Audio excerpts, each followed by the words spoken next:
What's up, everybody? It's Luke Film Boss here, and today I'm going to be reviewing Marvel's Ant-Man. So I don't have a whole lot to say about this one. I liked it. It's a very solid film. It actually got better on repeat viewing. I just gotta say it's a solidly pretty well concealed little film. It didn't have too many connections to the rest of the franchise. This was the first Ant-Man film, and yet they still connected it enough. They had one scene where Ant-Man goes to like the Avengers facility and he has this little fight with Falcon. That was pretty cool. And I just like how the original phases of Marvel just continually intersected in organic, realistic ways, but while never bringing too much attention to the rest of the franchise when it was trying to focus on individual characters like Ant-Man. It's just one of those examples where everything was written so well in those first phases of the MCU. But Ant-Man on its own stands on its own. It's about Scott Lang, who he is an ex-con who gets out of prison and wants to live like a normal life, but he can't find work. And so through all these different like chains that Hank Pym sets up, he ends up going back into his life of burglary, and it just keeps going from there.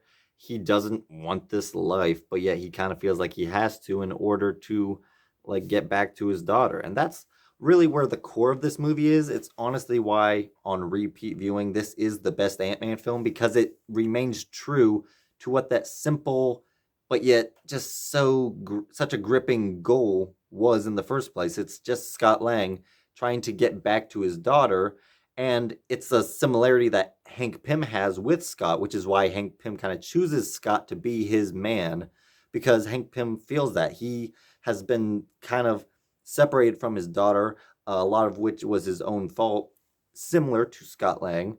And so he kind of sympathizes and empathizes with Scott Lang because Hank Pym also kind of lost his daughter in a sense, and he's trying to get that connection back with her.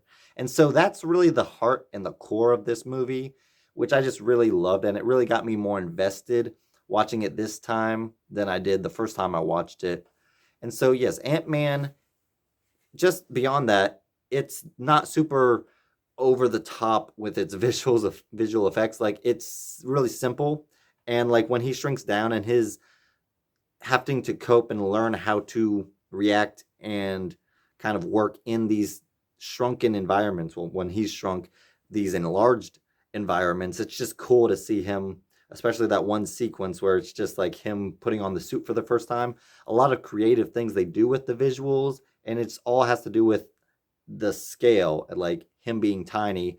What would it be like if you were shrunk down to the size of an ant in this world around you? And it makes it cool, and it's a simple premise, it's a simple concept that works so much better than just going to some random sci-fi shrunken underworld like Ant-Man 3, which I thought was going to be cool. It ended up being stupid. And it made me appreciate this first Ant-Man film so much more. It's just back when Marvel was a little bit more simple, but yet they could be complex and unique and creative at times.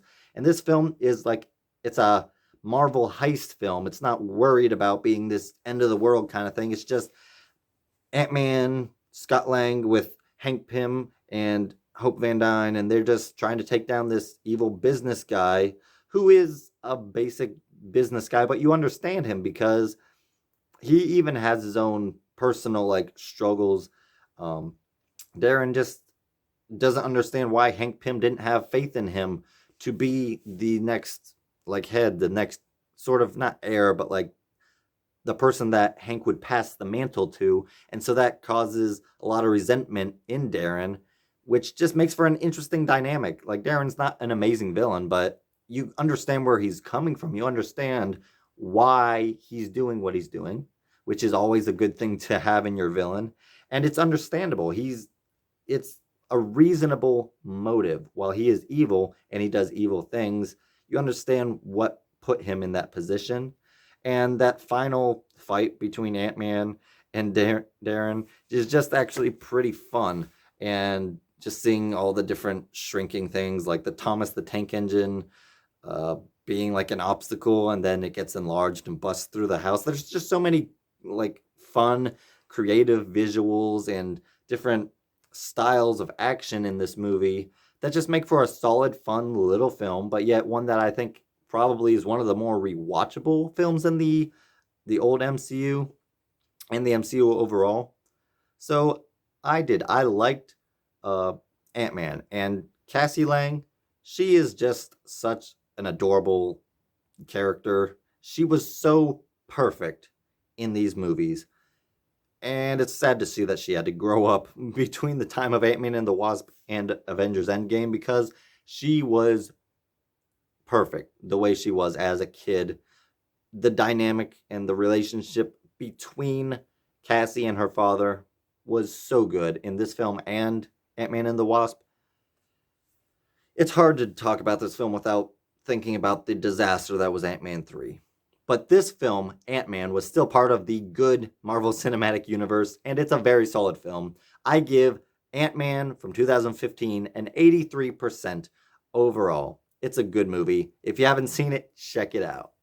Thank you all for watching. Please like, comment, and subscribe, and hit that notification bell to help you be on the lookout for more videos from Luke Film Boss.